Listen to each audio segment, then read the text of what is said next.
Good morning, welcome to 30/60. నేను ప్రతిభ. ముందుగా headlines. ఏపీకి భారీ ప్యాకేజ్ ఇవ్వాలని కేంద్రం నిర్ణయం. వారం రోజుల్లో ఢిల్లీ నుంచి క్లారిటీ.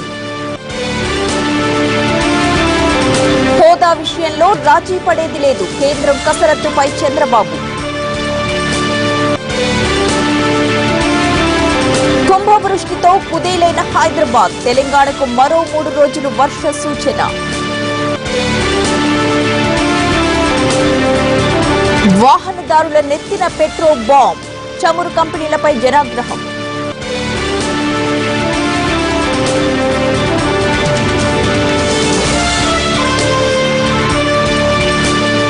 ఇవాల్టి నుంచి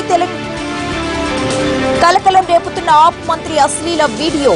కేబినెట్ నుంచి తొలగించిన కేజ్రీవాల్. ఏపీకి ప్రత్యేక హోదా స్థానంలో ప్రత్యేక ప్యాకేజ్ ఇవ్వాలని నిర్ణయానికి వచ్చింది కేంద్రం. ఈ ప్యాకేజ్ కూడా భారీగా ఉండేలా ప్లాన్ చేస్తోంది. హోదాతో వచ్చే రాయితీల కన్నా మెరుగైనవి ప్యాకేజీలో పెట్టేందుకు కసరత్తు చేస్తోంది మోడీ సర్కార్. 3 రోజులుగా కేంద్ర మంత్రి సుజనా సీఎం చంద్రబాబుతో కేంద్రం సంప్రదింపులు జరిపింది. కేంద్ర మంత్రి సుజనా కేంద్రంలో వివిధ శాఖలతో విస్తృతంగా చర్చలు జరిపారు. ఈ చర్చల్లో ఏపీ రెవెన్యూ లోటు భర్తీకి స్పష్టమైన హామీ ఇచ్చింది కేంద్రం. ఇక రాజధాని అమరావతి నిర్మాణానికి 4 నుంచి 5,000 కోట్ల ప్రత్యేక కేటాయింపు ఇవ్వాలన్న నిర్ణయానికి వచ్చింది. ఈ ప్యాకేజీకి సూత్రప్రాయంగా అంగీకరించింది కేంద్రం. వారం రోజుల్లోపే పూర్తి క్లారిటీ వచ్చే అవకాశం ఉంది. దీనిపై చర్చించేందుకు ఇవాళ కేంద్ర మంత్రి వెంకయ్యనాయుడు చంద్రబాబుతో సమావేశమయ్యే అవకాశం ఉంది.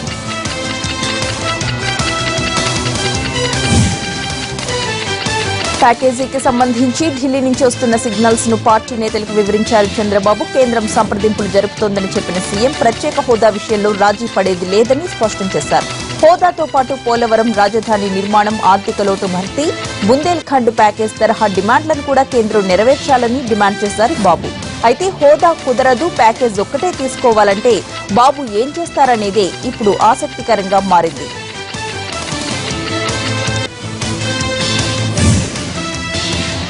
వరంగల్లో కొలువై ఉన్న భద్రకాళి అమ్మవారికి తెలంగాణ ముఖ్యమంత్రి కేసీఆర్ తన మొక్కులు చెల్లించుకోనున్నారు. 3 కోట్లతో అమ్మవారికి స్వర్ణ కిరీటం బహుకరించనున్నారు. ఇటీవలే కిరీటం కోసం కొలతలు తీసుకుని అంచనాలు తయారు చేశారు. తెలంగాణ రాష్ట్రం ఆవిర్భవిస్తే వివిధ ఆలయాల్లోని దేవుళ్లకు నగలు చేయిస్తానని గతంలో కేసీఆర్ మొక్కుకున్నారు. అలాగే వరంగల్ జిల్లాలోని కురవి వీరభద్రస్వామికి బంగారు మీసాలు, తిరుమల వెంకన్న, విజయవాడ కనకదుర్గ, తిరుపతి పద్మావతి అమ్మవార్లకు ముక్కు పుడకలు చేయించనుంది రాష్ట్ర ప్రభుత్వం.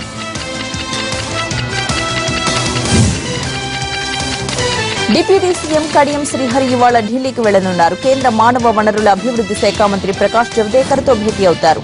రాష్ట్రానికి సంబంధించి పలు అంశాలతో పాటు ఉన్నత విద్యాసంస్థలకు సంబంధించిన అంశాలను ప్రస్తావించనున్నారు. కొత్త జిల్లాల ఏర్పాటు నేపథ్యంలో ప్రతి జిల్లాలో నవోదయ, నూతన విద్యాసంస్థల ఏర్పాటు చేయాలని కోరనున్నారు.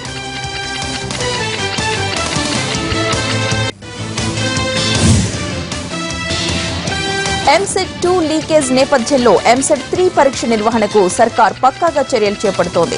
సెప్టెంబర్ 11న ఉదయం 10 నుంచి మధ్యాహ్నం 1 గంట వరకు జరిగే ఈ పరీక్ష హాల్ టికెట్స్ ను ఈ నెల 3 నుంచి డౌన్లోడ్ చేసుకునేలా ఏర్పాట్లు చేస్తున్నారు. రాష్ట్ర వ్యాప్తంగా 56,153 మంది పరీక్షకు హాజరు కానున్నారు. ఇక ఈ రాత పరీక్షను పూర్తిగా నిఘా నీడలో చేపట్టనుంది సర్కార్. ఈ మేరకు ఎంసెట్ కమిటీ ఇప్పటికే పలుమార్లు పోలీస్ శాఖ ఉన్నతాధికారులతో సమావేశమై చర్చించింది. కంచి కామకోటి పీఠాధిపతి జయేంద్ర సరస్వతి ఇవాళ ఆసుపత్రి నుంచి డిశ్చార్జ్ కానున్నారు. ఆయన ఆరోగ్యం నిలకడగా ఉందని వైద్యులు తెలిపారు. శరీరంలో సోడియం నిల్వలు తగ్గడం వల్లే ఆసుపత్రిలో చేరినట్లు చెప్పారు. సోడియం నిల్వలు తగ్గితే మనిషికి సాధారణంగా నీరసం వస్తుందన్నారు. జయేంద్ర సరస్వతి ఆరోగ్యంపై ఆందోళనలో ఉన్న భక్తులు ఆయన కోలుకున్నాడని తెలిసి ఆనందం వ్యక్తం చేశారు. తమ పూజలన్నీ ఫలించాయని సంతోషిస్తున్నారు.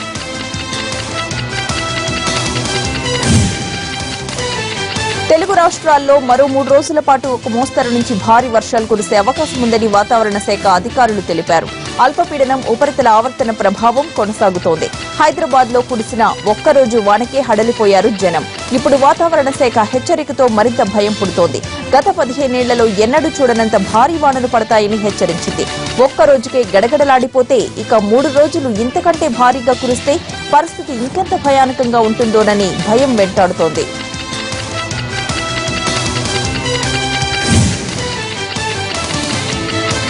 ఆకాశానికి చిల్లు పడినట్లుగా కురిసిన వర్షాలతో భాగ్యనగరంలో జనజీవనం అస్తవ్యస్తమైంది. హైదరాబాద్ నడిబొడ్డున ఉన్న హుస్సేన్ సాగర్ నిండు కుండను తలపిస్తోంది.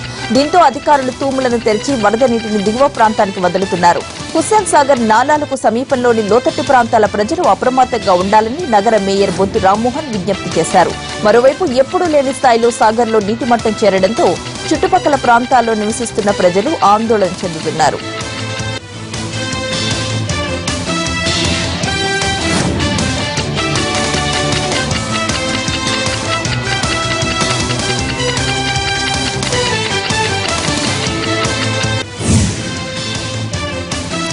ప్రకాశం బ్యారేజ్ జల కళను సంతరించుకుంది. దాదాపు 14 నెలల తరువాత నీటి మట్టం 12 అడుగులకు చేరింది. మొన్నటి వరకు వర్షాభావ పరిస్థితుల వల్ల బ్యారేజ్ నుంచి నీటిని దిగువకు విడుదల చేయలేదు. ఇప్పుడు ఎగువ ప్రాంతాల్లో వర్షాలు పడుతుండటంతో ప్రకాశం బ్యారేజీకి వరద తాకిడి పెరిగింది. దీంతో 14,500 క్యూసెక్ల నీటిని దిగువకు విడుదల చేస్తున్నారు.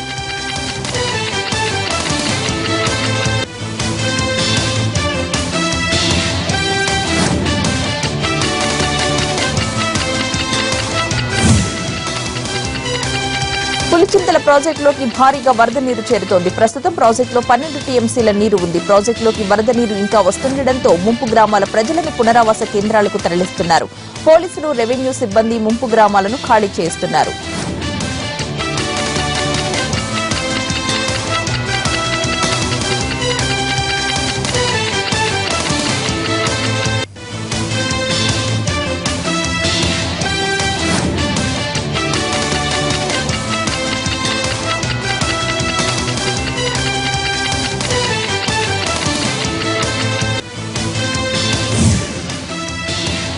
పులిచింతల ప్రాజెక్టు నిర్వాసితులకు 66 కోట్లు విడుదల చేస్తూ ఏపీ సర్కార్ ఉత్తర్వులు జారీ చేసింది. ఈ మేరకు తెలంగాణ ప్రభుత్వానికి కూడా ఏపీ సర్కార్ సమాచారం ఇచ్చింది. తెలంగాణ పరిధిలోని ముంపు గ్రామాలకు R&R పరిహారం కింద ఏపీ సర్కార్ మొత్తం 115 కోట్ల పరిహారం చెల్లించాల్సి ఉంది. తొలి విడతలో 66 కోట్లు రిలీజ్ చేసింది. మళ్లీ త్వరలోనే మరో విడత విడుదల చేస్తామని మంత్రి దేవినేని ఉమా చెప్పారు.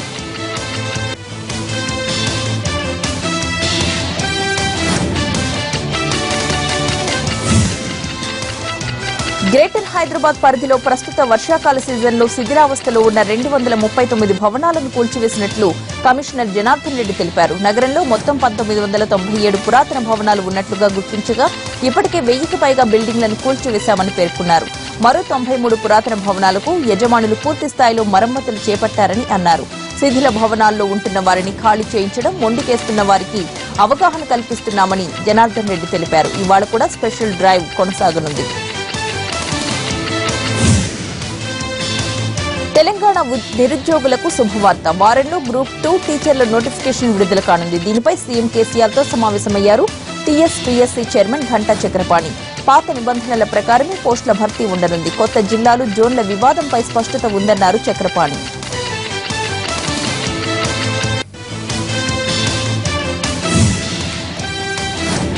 లక్ష్మీ పూజ పేరుతో ప్రముఖ వ్యాపారవేత్త మధుసూదన్ రెడ్డిని బురిడి కొట్టించి డబ్బుతో పరారైన దొంగ బాబా ఆ రోజు ప్రసాదంలో కలిపింది మత్తుమందుతో పాటు విషపూరితమైన పదార్థమని తేలింది. ఇందుకు సంబంధించిన ఫోరెన్సిక్ నివేదిక బంజారాహిల్స్ పోలీసులకు అందింది. సంచలనం సృష్టించిన ఈ ఘటనలో ఏమాత్రం ఆలస్యం చేసినా మధుసూదన్ రెడ్డితో పాటు ఆయన భార్యకు కూడా ప్రాణాపాయం ఉండేదని నివేదికలో పేర్కొన్నారు. బంజారాహిల్స్ రోడ్ నెంబర్ 12లోని ఎమ్మెల్యే కాలనీ నివాసి లైఫ్ స్టైల్ మధుసూదన్ రెడ్డి ఇంటిలో ఈ ఏడాది జూన్ 15న బెంగళూరు నుంచి వచ్చిన శివస్వామి అనే బాబా లక్ష్మీ పూజ చేశాడు.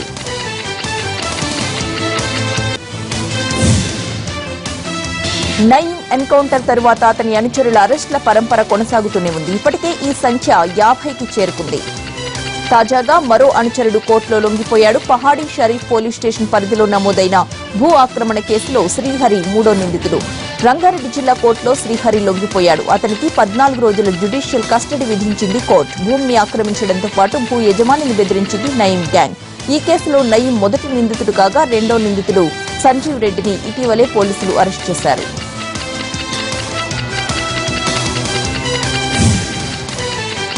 తెలంగాణ సాయుధ పోరాటం వార్షికోత్సవాల పోస్టర్ రిలీజ్ చేశారు సిపిఐ తెలంగాణ రాష్ట్ర కార్యదర్శి చాడా వెంకటరెడ్డి.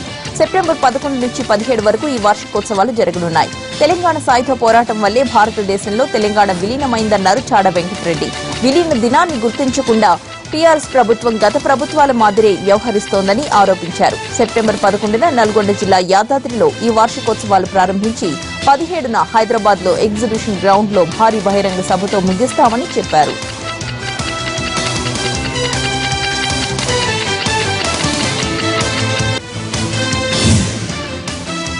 తెలంగాణ ప్రభుత్వమే పోలీస్ ప్రొటెక్షన్ పెట్టి గోవులను వధశాలలకు తరలిస్తోందని ఆరోపించారు బీజేపీ ఎమ్మెల్యే రాజాసింగ్.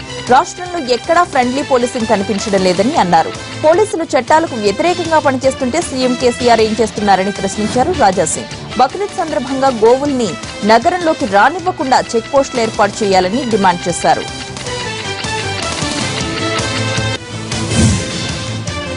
కర్నూలులో దాడులు నిర్వహించిన విజిలెన్స్ అధికారులు భారీ ఎత్తున నకిలీ పురుగు మందులు విత్తనాలను సీజ్ చేశారు. వీటి విలువ దాదాపు 45 లక్షల రూపాయలు ఉంటుందని అంచనా. నగర శివార్లోని గుత్తి పెట్రోల్ బంక్ సమీపంలో ఉన్న ఆర్టీసీ కాలనీలో గుట్టు చప్పుడు కాకుండా గత 6 నెలలుగా నకిలీ పురుగు మందులు విత్తనాలు తయారు చేస్తున్నారు. విషయాన్ని తెలుసుకున్న అధికారులు దాడులు చేశారు. ఈ దందా వెనుక ఎవరున్నారన్న అంశంపై దర్యాప్తు జరుగుతోంది.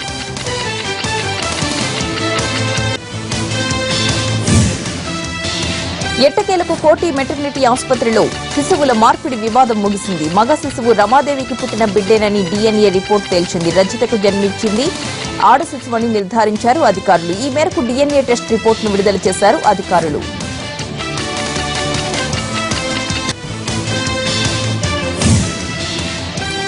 రాజమండ్రి పుష్కర్ ఘాట్ లో వినాయక విగ్రహ ఏర్పాటు అంశం వివాదానికి దారితీసింది. ఇక్కడ గత 9 సంవత్సరాలుగా గణేష్ ఉత్సవాలు నిర్వహిస్తున్నారు. అయితే ఈసారి పుష్కర్ ఘాట్ లో విగ్రహం ఏర్పాటు చేయడానికి వీల్లేదని మున్సిపల్ కార్పొరేషన్ అధికారులు స్పష్టం చేశారు.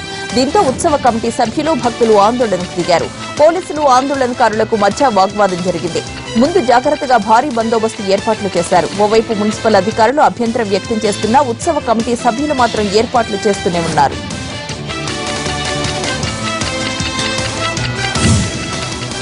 స్టార్ హీరోల ఫ్యాన్స్ మధ్య గొడవల వివాదం హత్యల వరకు దారితీసిన వేళ బెజవాడలో ఓ ఫ్లెక్సీ స్పెషల్ అట్రాక్షన్ గా నిలిచింది. ఇటీవల తిరుపతికి చెందిన పవన్ అభిమాని వినోద్ కర్ణాటకలోని కోలార్లో హత్యకు గురి కావడం తీవ్ర కలకలం రేపింది. దీంతో పవన్ వెళ్లి ఆ కుటుంబాన్ని పరామర్శించడంతో పాటు తరువాత తిరుపతి బహిరంగ సభలో అభిమానులను ఉద్దేశించి కీలకమైన వ్యాఖ్యలు చేశారు. ఈ నేపథ్యంలో పవన్, జూనియర్ ఎన్టీఆర్ కలిసి ఉన్న ఫ్లెక్సీని బెజవాడలో ఏర్పాటు చేశారు. ఇది ఫ్యాన్స్ మధ్య స్నేహపూర్వక వాతావరణానికి శ్రీకారం చుడుతుందని భావిస్తున్నారు. సాంబశివరావు కుటుంబ సభ్యులతో కలిసి శ్రీవారిని దర్శించుకున్నారు. శ్రీవారి దర్శనార్థం నిన్న రాత్రి తిరుమల చేరుకున్న DGP, TTD chairman Chandravada Krishnamurthy, JEO Bhaskar ను మర్యాదపూర్వకంగా కలుసుకున్నారు. ఇవాళ ఉదయం తోమాల సేవలో పాల్గొని స్వామివారిని దర్శించుకున్నారు. బ్రహ్మోత్సవాల సందర్భంగా తిరుమలలో చేపట్టాల్సిన భద్రతా ఏర్పాట్లను స్వయంగా పరిశీలించనున్నారు.